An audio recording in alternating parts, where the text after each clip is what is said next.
Thank you. Okay.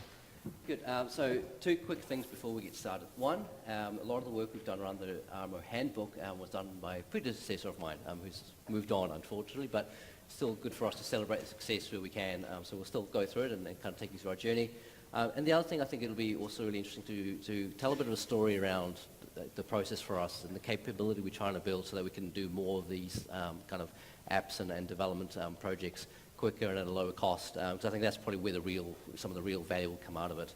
And to do that, I want to kind of take a step back, out of health and kind of think about what consumers in general are seeing. As me, as you, as people just day to day, the world we live in, the tech. It's beautiful, it's engaging, it's pixel perfect, it's customer obsessed. It's becoming increasingly ubiquitous and openly accessible. I can go to Pack and Save and at checkout buy a mobile phone, a smartphone for $30. So while it might not have Touch ID and a Face ID, those things are becoming more and more openly accessible. It's empowering people and communities. I can feel inspired today and decide to go home and want to maybe start a little consulting business. I can use Xero for my accounting. I can use Salesforce, other things for my CRM. There's so many options out there that let people really, don't worry about the mechanics and the back-end stuff and actually add value in new and different ways.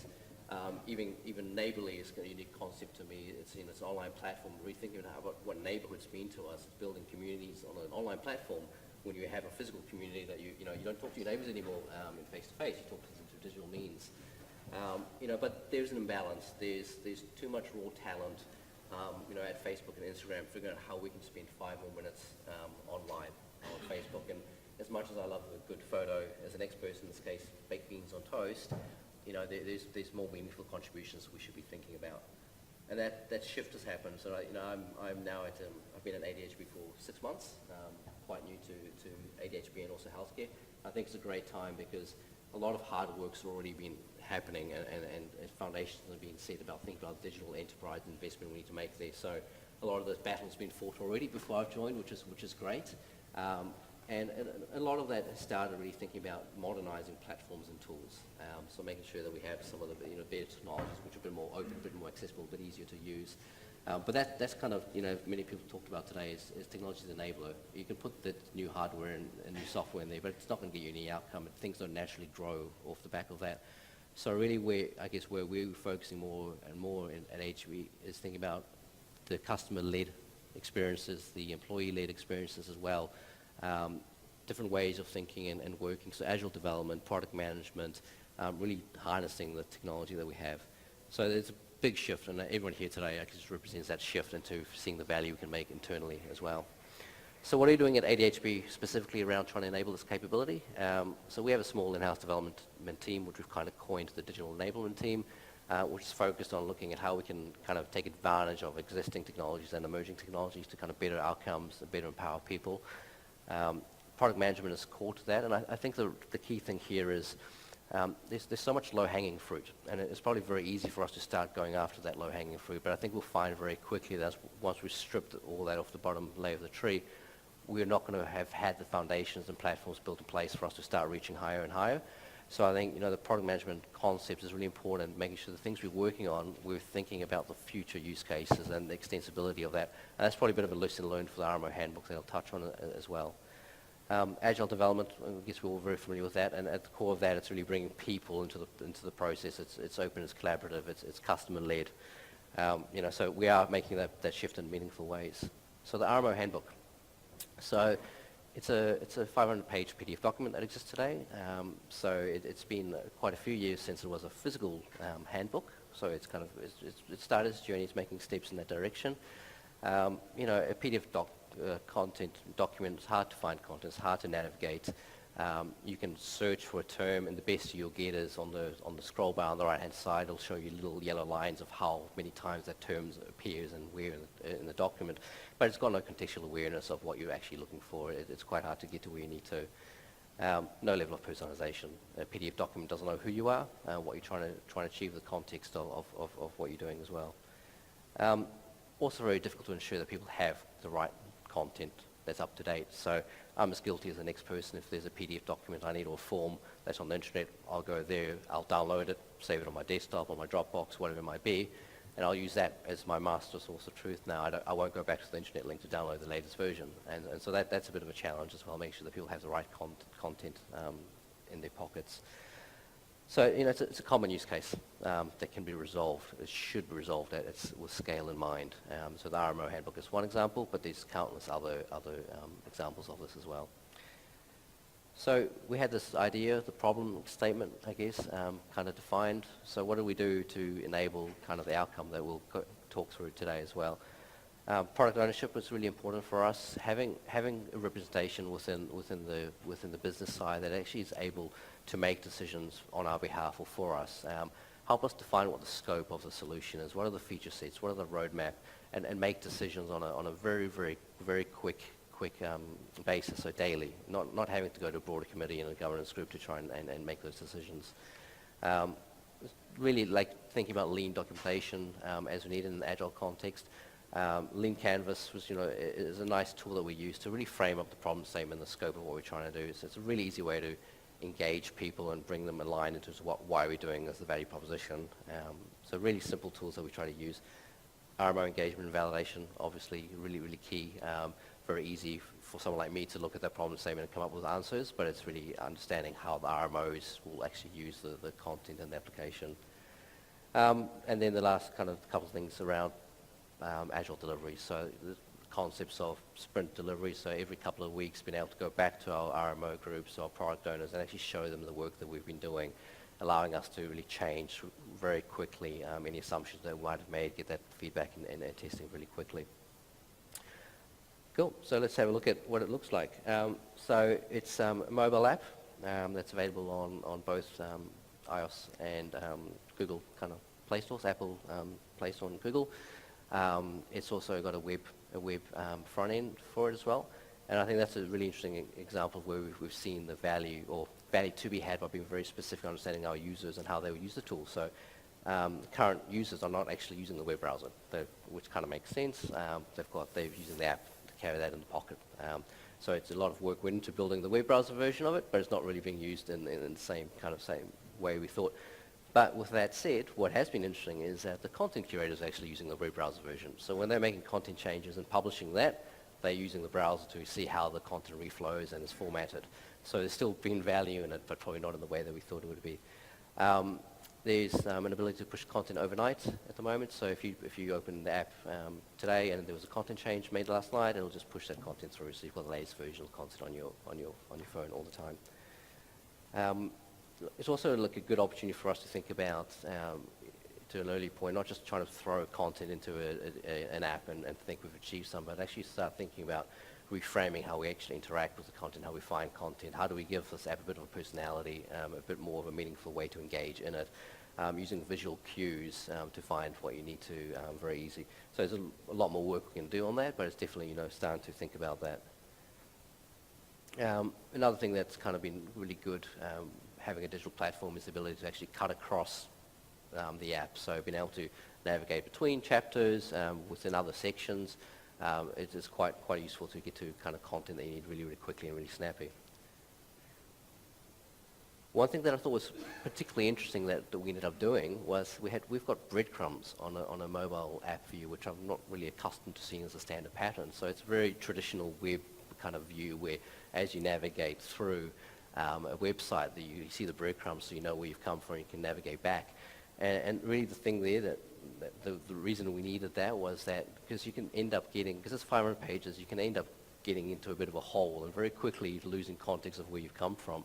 So it was a nice and simple way to let people always have that context. So when they've got a block of text in front of them, they always know in which section it relates to. Because they're going to use that information to make a decision.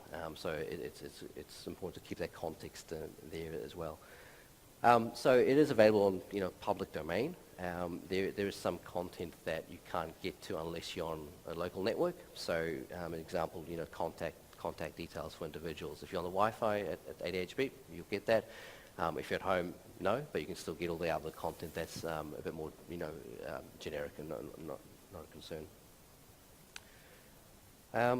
Searching, so it's really simple. Nothing kind of groundbreaking here, but an ability to search for terms, you get the context of where the term is, so you understand which chapter, which section it's in, but you also can rank and stack those results by frequency of kind of returns rather than have to scroll endlessly through. It kind of has a little bit more kind of context of where the prominence exists for those words. And that's definitely an area where I think we can do a lot more work to think about how we can enable better content discovery.